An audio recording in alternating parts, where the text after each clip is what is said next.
I'm Monty Montgomery from Red Hat and Ziff.org. A few months ago, I wrote an article on digital audio and why 24-bit 192 kHz music downloads don't make sense.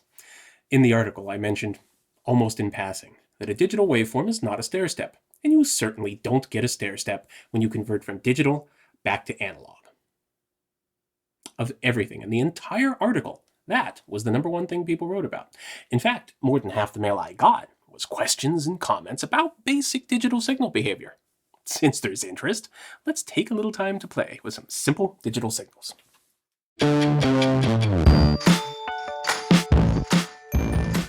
Pretend for a moment that we have no idea how digital signals really behave. In that case, it doesn't make sense for us to use digital test equipment either. Fortunately for this exercise, there's still plenty of working analog lab equipment out there. First up, we need a signal generator to provide us with analog input signals, in this case, an HP 3325 from 1978. It's still a pretty good generator, so if you don't mind the size, the weight, the power consumption, and the noisy fan, you can find them on eBay, occasionally for only slightly more than you'll pay for shipping. Next, we'll observe our analog waveforms on analog oscilloscopes like this, Tektronix 2246 from the mid-90s, one of the last and very best analog scopes ever made. Every home lab should have one. And finally, inspect the frequency spectrum of our signals using an analog spectrum analyzer, this HP 3585 from the same product line as the signal generator. Like the other equipment here, it has a rudimentary and hilariously large microcontroller, but the signal path from input to what you see on the screen is completely analog. All of this equipment is vintage, but aside from its raw tonnage, the specs are still quite good. At the moment, we have our signal generator set to output a nice 1 kHz sine wave at 1 volt RMS. We see the sine wave on the oscilloscope, can verify that it is indeed 1 kHz at 1 volt RMS, which is 2.8 volts peak to peak. And that matches the measurement on the spectrum analyzer as well. The analyzer also shows some low-level white noise and just a bit of harmonic distortion, with the highest peak about 70 decibels or so below the fundamental. Now, this doesn't matter at all in our demos, but I wanted to point it out now, just in case you didn't notice it till later. Now, we drop digital sampling in the middle. For the conversion, we'll use a boring, consumer-grade eMagic USB 1 audio device. It's also more than 10 years old at this point, and it's getting obsolete. A recent converter can easily have an order of magnitude better specs. Of flatness, linearity, jitter, noise behavior, everything. You may not have noticed. Just because we can measure an improvement doesn't mean we can hear it. And even these old consumer-grade boxes were already at the edge of ideal transparency. The eMagic connects to my ThinkPad, which displays a digital waveform and spectrum for comparison. Then the ThinkPad sends the digital signal right back out to the eMagic for reconversion to analog and observation on the output scopes. Input to output, left to right.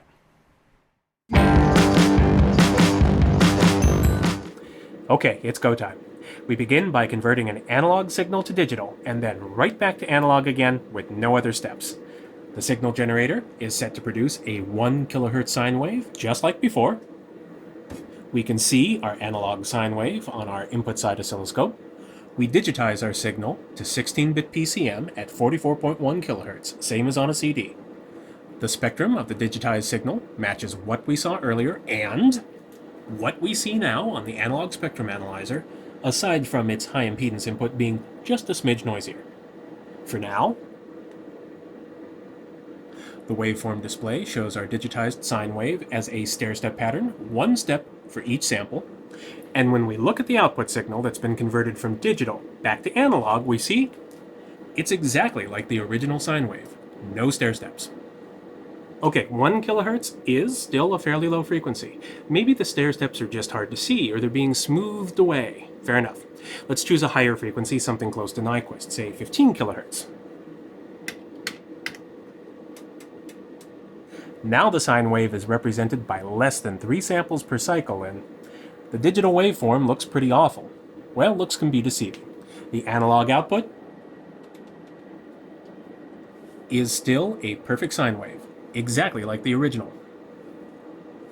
Let's keep going up. Let's see if I can do this without blocking any cameras. 16 kilohertz. 17 kilohertz. 18 kilohertz. 19 kilohertz.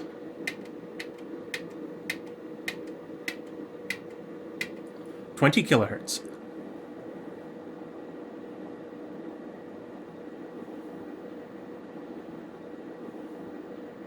Welcome to the upper limits of human hearing. The output waveform is still perfect. No jagged edges, no drop-off, no stair steps. So, where'd the stair steps go? Don't answer, it's a trick question. They were never there. Drawing a digital waveform as a stair step was wrong to begin with. Why? A stair step is a continuous time function. It's jagged, and it's piecewise, but it has a defined value at every point in time. A sampled signal is entirely different. It's discrete time. It's only got a value right at each instantaneous sample point, and it's undefined. There is no value at all everywhere in between. A discrete time signal is properly drawn as a lollipop graph. The continuous analog counterpart of a digital signal passes smoothly through each sample point, and that's just as true for high frequencies as it is for low. Now the interesting and not at all obvious bit is, there's only one band-limited signal that passes exactly through each sample point. It's a unique solution. So, if you sample a band-limited signal and then convert it back, the original input is also the only possible output. And before you say, oh, I can draw a different signal that passes through those points, well, yes, you can, but if it differs even minutely from the original, it contains frequency content at or beyond Nyquist, breaks the band limiting requirement, and isn't a valid solution. So how did everyone get confused and start thinking of digital signals as stair steps?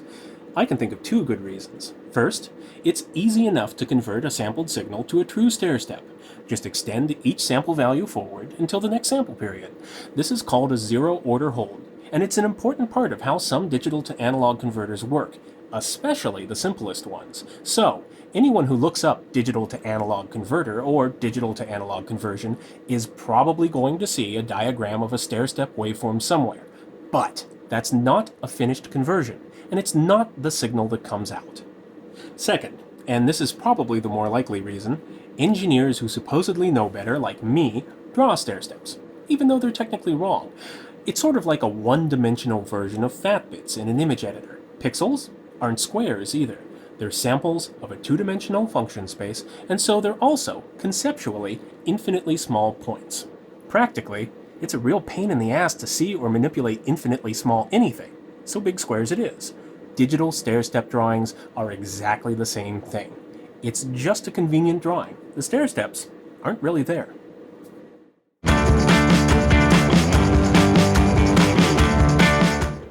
When we convert a digital signal back to analog, the result is also smooth regardless the bit depth. 24 bits or 16 bits or 8 bits, it doesn't matter. So does that mean that the digital bit depth makes no difference at all? Of course not. Channel 2 here is the same sine wave input, but we quantize with Dither down to 8 bits. On the scope, we still see a nice smooth sine wave on channel 2. Look very close, and you'll also see a bit more noise. That's a clue. If we look at the spectrum of the signal, aha, our sine wave is still there unaffected, but the noise level of the 8-bit signal on the second channel is much higher. And that's the difference the number of bits makes. That's it. When we digitize a signal, first we sample it. The sampling step is perfect, it loses nothing. But then we quantize it, and quantization adds noise. The number of bits determines how much noise, and so the level of the noise floor.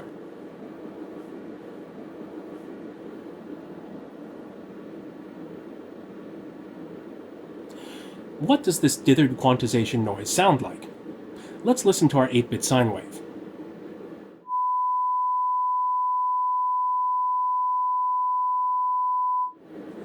That may have been hard to hear anything but the tone. Let's listen to just the noise after we notch out the sine wave and then bring the gain up a bit because the noise is quiet.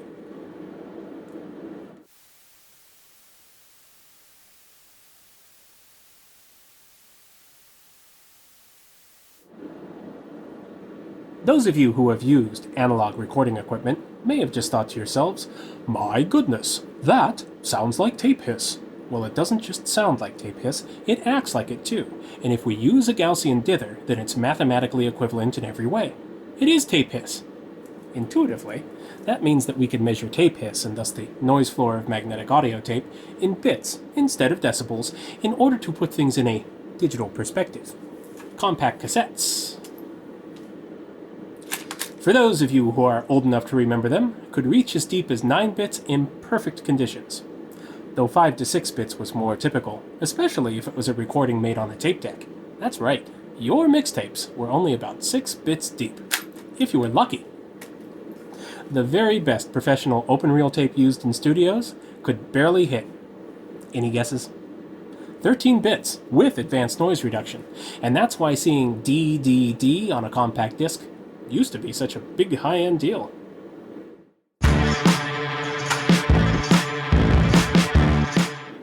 I keep saying that I'm quantizing with Dither. So what is Dither exactly, and more importantly, what does it do? The simple way to quantize a signal is to choose the digital amplitude value closest to the original analog amplitude. Obvious, right? Unfortunately, the exact noise you get from this simple quantization scheme depends somewhat on the input signal. So we may get noise that's inconsistent, or causes distortion, or is undesirable in some other way. Dither is specially constructed noise that substitutes for the noise produced by simple quantization. Dither doesn't drown out or mask quantization noise, it actually replaces it with noise characteristics of our choosing that aren't influenced by the input. Let's watch what Dither does. The signal generator has too much noise for this test, so we'll produce a mathematically perfect sine wave on the ThinkPad and quantize it to 8 bits with dithering. We see a nice sine wave on the waveform display, and output scope, and once the analog spectrum analyzer catches up, a clean frequency peak with a uniform noise floor on both spectral displays, just like before. Again, this is with dither. Now, I turn dithering off. The quantization noise that Dither had spread out into a nice flat noise floor piles up into harmonic distortion peaks. The noise floor is lower, but the level of distortion becomes non-zero, and the distortion peaks sit higher than the dithering noise did. At 8 bits, this effect is exaggerated. At 16 bits, even without dither, harmonic distortion is going to be so low as to be completely inaudible. Still, we can use dither to eliminate it completely if we so choose. Turning the dither off again for a moment, you'll notice that the absolute level of distortion from undithered quantization stays approximately constant regardless of the input amplitude. But when the signal level drops below half a bit, everything quantizes to zero. In a sense, everything quantizing to zero is just 100% distortion. Dither eliminates this distortion too. We re-enable dither, and there's our signal back at 1/4 bit, with our nice flat noise floor. The noise floor doesn't have to be flat. Dither is noise of our choosing, so let's choose a noise as inoffensive and difficult to notice as possible. Our hearing is most sensitive in the mid-range from 2 kHz to 4 kHz, so that's where background noise is going to be the most obvious. We can shape dithering noise away from sensitive frequencies to where hearing is less sensitive, usually the highest frequencies. 16-bit dithering noise is normally much too quiet to hear at all, but let's listen to our noise shaping example, again with the gain brought way up.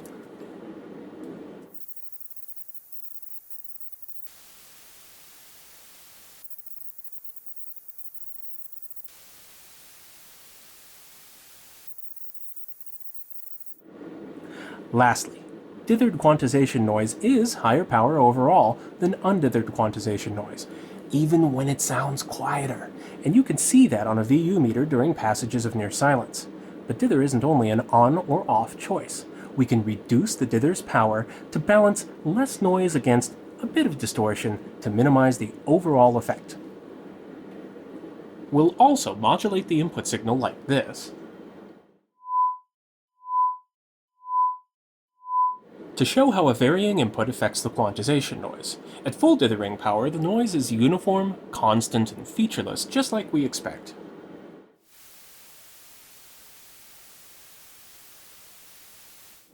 As we reduce the dither's power, the input increasingly affects the amplitude and the character of the quantization noise.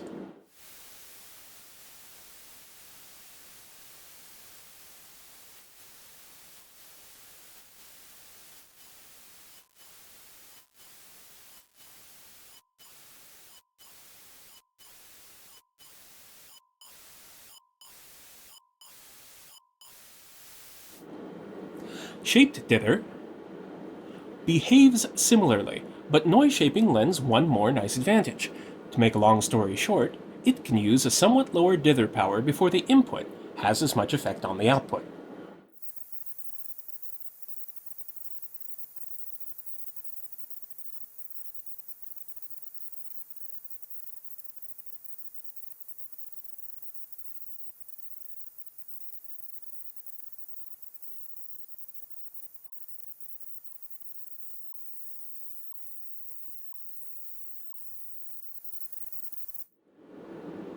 Despite all the time I just spent on dither, we're talking about differences that start 100 decibels and more below full scale.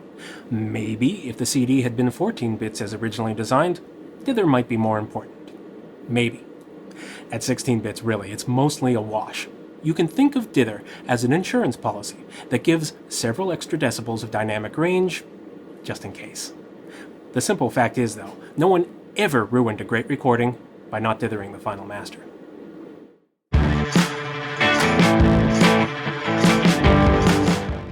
We've been using sine waves. They're the obvious choice when what we want to see is a system's behavior at a given isolated frequency.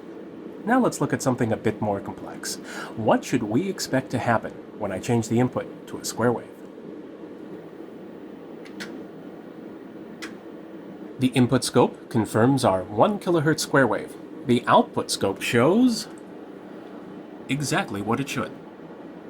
What is a square wave really? Well, we can say it's a waveform that's some positive value for half a cycle, and then transitions instantaneously to a negative value for the other half. But that doesn't really tell us anything useful about how this input becomes this output. Then we remember that any waveform is also the sum of discrete frequencies, and a square wave is a particularly simple sum, a fundamental, and an infinite series of odd harmonics. Sum them all up, you get a square wave. At first glance, that doesn't seem very useful either. You have to sum up an infinite number of harmonics to get the answer. But we don't have an infinite number of harmonics. We're using a quite sharp anti-aliasing filter that cuts off right above 20 kHz, so our signal is band limited, which means we get this.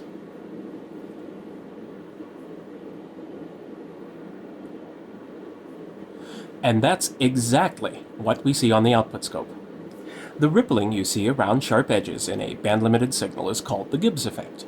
It happens whenever you slice off part of the frequency domain in the middle of non-zero energy. The usual rule of thumb you'll hear is the sharper the cutoff, the stronger the rippling, which is approximately true, but we have to be careful how we think about it. For example, what would you expect our quite sharp anti-aliasing filter to do if I run our signal through it a second time?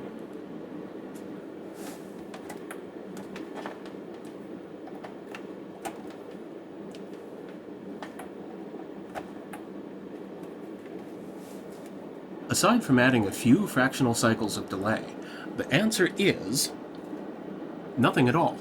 The signal is already band limited. Band limiting it again doesn't do anything. A second pass can't remove frequencies that we already removed. And that's important.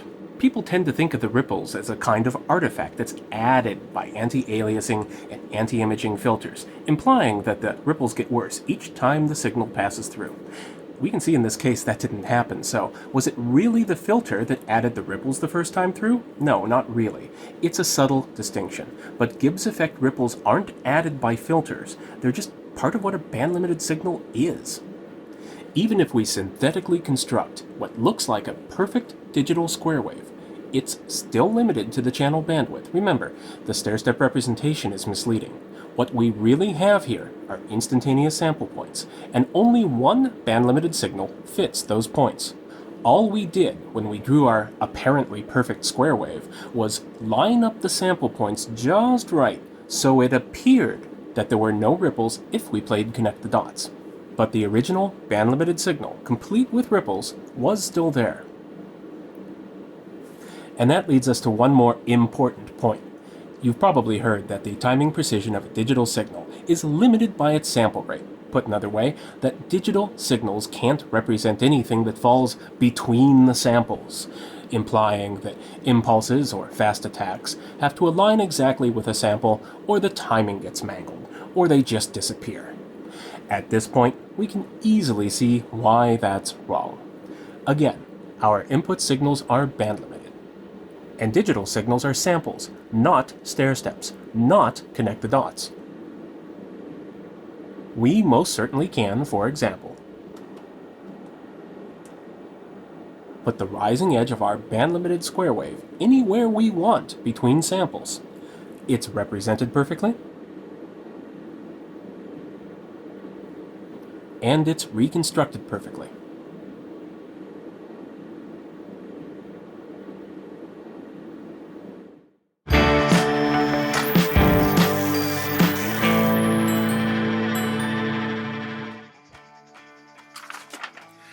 Just like in the previous episode, we've covered a broad range of topics and yet barely scratched the surface of each one. If anything, my sins of omission are greater this time around, but this is a good stopping point. Or maybe a good starting point. Dig deeper. Experiment. I chose my demos very carefully to be simple and give clear results. You can reproduce every one of them on your own if you like. But let's face it, sometimes we learn the most about a spiffy toy by breaking it open and studying all the pieces that fall out. And that's okay. We're engineers. Play with the demo parameters, hack up the code, set up alternate experiments. The source code for everything, including the little push-button demo application, is up at zif.org. In the course of experimentation, you're likely to run into something that you didn't expect and can't explain. Don't worry. My earlier snark aside, Wikipedia is fantastic for exactly this kind of casual research. And if you're really serious about understanding signals, several universities have advanced materials online, such as the 6003 and 6007 Signals and Systems modules at MIT OpenCourseWare. And of course, there's always the community here at zif.org. Digging deeper or not, I am out of coffee. So until next time, happy hacking. I've said it all. I've said everything. It makes no sense today. It all sounds awfully strange.